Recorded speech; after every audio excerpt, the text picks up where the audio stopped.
Good morning. Iniiwasan niyo ba ang pagkain ng asin? Natatakot ba kayo? Dahil sinasabi na yung pagkain ng asin ay makakapagpataas ng ating blood pressure, makakasira ng ating kidneys, at overall, hindi ito maganda sa ating kalusugan. Well, we can look back sa evidence kung saan nagsimula yung idea na masama yung asin. It is because in 1970s, merong isang nag-experiment na yung mga taong nire-restrict yung asin, magkakaroon ito ng minimal na pagbaba ng kanilang blood pressure. Pero hindi ito ganoon kababa, like a matter of 3 to 4 mmHg lang. So for example, if yung blood pressure mo ay nasa 140, magiging 136 na lang. So it's very small, pero yun yung pinagbasehan nun. And then nakita nga nila na for rats and mice na walang salt na consumption and i-compare nila sa mga mice na sobra-sobra yung salt consumption, nagkakaroon nga ng pagkasira ng kanilang organs. But this is biased because kung titingnan mo yung proportion na kinakain nilang salt before it can be damaging, it is already equivalent sa pagkonsumo ng asin na more than 1 cup a day for a person. And of course, sobra-sobra naman talaga yan. Pero yung current standard ngayon na 2,300 milligrams lang na salt in a day, which is equivalent to 1 teaspoon of salt, is really not enough. Hindi yon sapat para sa ating pangangailangan. Hindi yon sapat para sa ating araw-araw na kailangan. Because when we look closer sa mga studies ngayon indicating salt as part of cause ng overall death, nakita nila na opposite actually na yung mga areas in the world na kung saan sobrang baba yung salt intake, their risk of death ay mas mataas. And increased intake of salt is actually protective even sa mga taong meron ng sakit sa puso, especially if meron ng sakit sa puso, because ano ang mangyayari kapag binababa natin yung ating salt intake? Imagine niyo, ginawang masama yung asin sa ating pananaw because we thought na yung pagtaas ng blood pressure alone, siya yung nakakasira sa ating mga ugat and sa ating mga organs. But kapag pinababa natin yung ating salt intake at kakaunting effect nito sa ating blood pressure ay bababa din. Alam niyo ba kung anong nangyayari? Yung ibang hormones ay tataas. Aldosterone, yung mga norepinephrine, yung mga sympathetic response, yung angiotensin sa ating katawan, tataas yon. At ano yung net impact nun? Yung net impact nun sa ating katawan is actually sobra-sobrang pagtaas ng blood pressure. Magkakaroon tayo ng over salt retention, kasi yung katawan natin, it can sense na mababa na yung ating sodium. And so, pipilitin niya na yung ating kidneys hindi na umihin ng sodium. So, you will lead into a status na nagkakaroon kayo ng salt and water retention. Yung blood vessels, instead of relaxing, magko-constrict. And that can also increase our blood pressure. Yung ating heart, sympathetic response, yung pagtitik niya, yung pagbeat ng ating heart, it will become stronger and faster.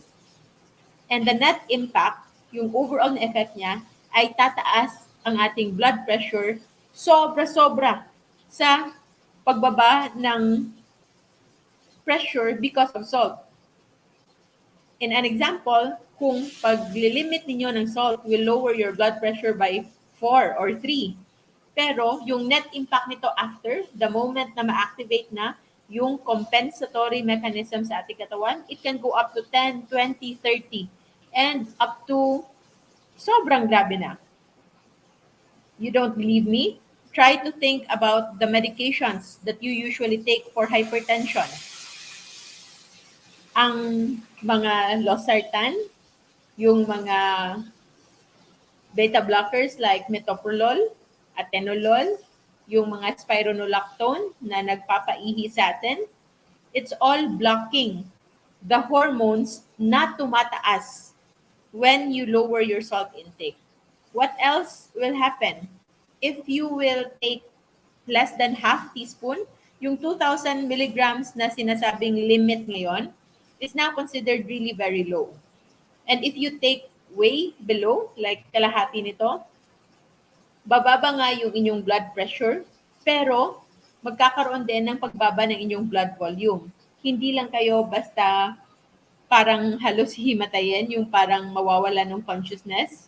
But you will also have sleep disturbance, meron kayong mood changes, parati kayong pagod, and sa mga lalaki, it can even lead into erectile dysfunction. So, salt is essential in so many ways. Ito yung pinaka-most abundant na ion sa ating katawan, the sodium and the chloride. At kapag hindi natin na satisfy yung daily needs natin for salt, it can lead into more problems.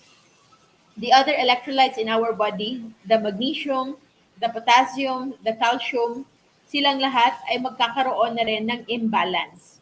And it is starting from inadequate salt intake. So kahit asin lang yan, sobrang importante yan because it will actually lock in yung ating electrolytes in our system. Except for those na meron na ngayong kailangan talaga i-restrict because meron na silang end-stage kidney disease and very few na may exemptions, but the general public, even those with heart problems, can actually benefit with adequate salt intake. And how much is adequate salt intake? Minimum of 3,000 to 6,000 milligrams. So 2 teaspoons of salt in a day is actually considered adequate. Kung titingnan nyo, if it's related to heart disease, the countries, yung mga bansa na kung saan sobrang taas yung salt intake is also actually one of those countries na sobrang baba yung kanilang risk of heart attacks or cardiovascular death. So ano-ano yung mga countries na yan? That is based on NHANES studies. So dalawang study ito. Yung NHANES 1 and NHANES 2, pareho yung kanilang finding. And also the same way with PURE study. Yung PURE, ibig sabihin ng PURE is Prospective Urban Rural Epidemiology Study na nag-examine sila ng mga 100,000 people in 17 countries. At nakita nila na lowest risk of death from cardiovascular disease kung merong konsumo ng salt ng 3,000 to 6,000 milligrams or equivalent to 2 teaspoons of salt in a day. So, ang mga countries na yon na known to be heavy on salt eating but lowest in heart attacks, in deaths coming from cardiovascular diseases would be France, Korea, and Japan. So those are the countries na hindi sumasang-ayon. And they are also one of those countries na hindi basta-bastang nagbago ng kanilang food guidelines when the American Dietary Association before promoted low salt intake. And until now, their salt intake is still high and relatively compared to many other countries restricting salt, their levels of heart attacks is also less. So, eto yon. I'm not sure if you can see the graph. Yan. So, nakikita nyo dito yung graph na yan na salt intake, the higher the salt intake, so eto, sobrang taas ng salt intake, yung kanilang death is nasa taas din. So, tingnan natin kung saan. Yan. And the low salt intake rather, yung low salt intake, yung sa pinakataas sa orange, yun yung may pinaka mataas na all-cause mortality death, and the one with the highest salt intake, sila yung pinakamababa. And it's a data coming from 100,000 na respondents in 17 countries. Eto din. So this is all-cause mortality. So kasi yung pagre-restrict ng salt, nanggaling siya sa idea na pabababain yung blood pressure by few millimeters mercury, by few units. Pero yung overall impact niyan when it comes to death, when it comes to survival, is actually worse. Pinapababa mo nga temporarily, very little amount of lowering your blood pressure, pero yung katumbas niyan, it can actually increase the likelihood of death. So, sa mga takot kumain ng asin, tingnan nyo. You've been avoiding salt for so long and still, yung blood pressure nyo, hindi pa rin nakokontrol. It is still spiking. It is still fluctuating. Especially with medications, actually parang nababaliw yung katawan ninyo. Because when you restrict salt, pinatataas mo yung aldosterone, yung angiotensin, yung sympathetic response, and bibigyan mo ng gamot to block all those. So, anong gagawin yung katawan nyo? So, magkakaroon siya ng spike na the moment na wala na yung effect ng gamot, it will spike up. And then, kapag uminom na naman kayo, biglang babagsak na naman. And that highs and lows in the blood pressure are actually risk, the higher the risk na nagkakaroon ito ng microvascular damage. Yung pinaka naapektuhan is our kidneys, our eyes, our brains, yung may mga maliliit na mga ugat sa ating katawan.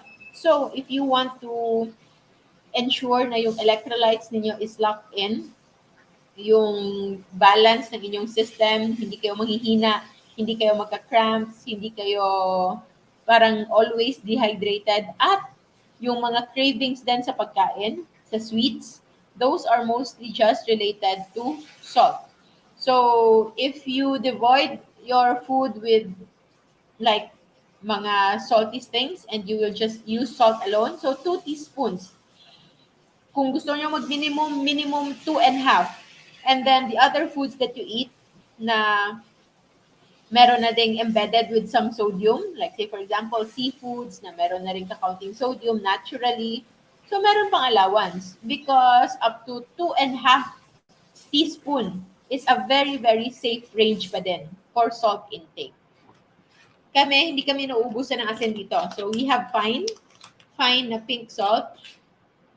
Merong rock salt na malalaki, yung mga butil. Ito yung tinitake ko before going for my morning run or walk. Kumukuha ko ng mga maybe 1/3 teaspoon para iniinom ko lang. Iniinom ko lang ng tubig para siyang ginagawa ko siyang tablet because hindi ko gusto yung lasa ng water na may asin.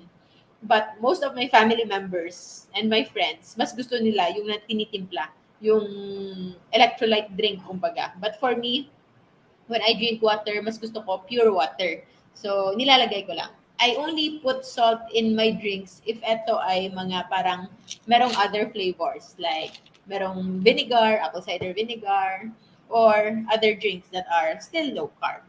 And eto, kabibili lang namin. So, this is, ano kaya to? Half kilo kaya to, ma? I think this is about half kilo of regular table salt. Kasi yung pink salt, medyo mas maalat siya. So, hindi namin matansya masyado when it comes to cooking. So, we bought this one. Bumili kami ng regular table salt, sea salt, para mas matansya namin sa aming food. And yun yung kinain naman yan. And this is the other table. So, nakita nyo yan. Wait, nasa na? Okay, yan. So, mas mataas na salt intake, mas mababa. It's all-cause mortality. So, whenever you consider lowering your salt intake, try to think kung ano yung ginagawa nyo sa inyong sarili. Yes, for a short period of time, temporarily, maybe pinapababa nyo yung inyong blood pressure, pero yung total impact niyan overall is actually very, very deleterious. Mas nakakatakot. Mas delikado po. Mas peligro kung kulang yung asin natin. In low carb and fasting, when we lower down our insulin, mas mataas actually yung need natin for salt because we no longer have the capacity to keep on storing it. Kasi yung insulin, isa siya sa bigay ng signal sa ating kidneys to hold on to salt. And the moment we lower down our insulin, our capacity to hold on to salt is less. So that's why there is actually more need to actively increase your salt intake. And we always talk about electrolytes. Meron tayong potassium, magnesium, calcium. Pero sa totoo lang, like for me, I cannot recall the last time I really take electrolytes na in tablet form. Iniwan ko sila lahat in Bacolod before I transferred here because hindi ko na rin maalala when was the last time I took them. Hindi ko na sila kailangan because mostly I make sure na on a day-to-day basis, I get my needed sodium chloride. And when I locked in my electrolytes with adequate amount of salt, then electrolyte imbalance is almost non-existent. If naglo-low carb kayo and you feel na naghihina kayo, parating sumasakit yung ulo ninyo, nahihilo, nagkakaroon ng mga cramps, nagkakaroon kayo ng parang yung panglalambot, those are mostly related to electrolyte imbalance, sometimes from magnesium, sometimes from potassium, but most often it is starting with inadequate salt intake. So, kung matagal na kayo na umiiwas sa salt and you are not experiencing any benefit, mas nakikita nyo, mas lumalala yung inyong mga symptoms, then maybe you need to correct first the other imbalances in your electrolytes. And then later, the moment you correct na, maybe you needed some supplement when it comes to potassium, to magnesium, to calcium. That's the time na you make sure na hindi nyo na yon mangyayari ulit by ensuring that you take in enough salt. So we discuss electrolytes in our masterclass thoroughly.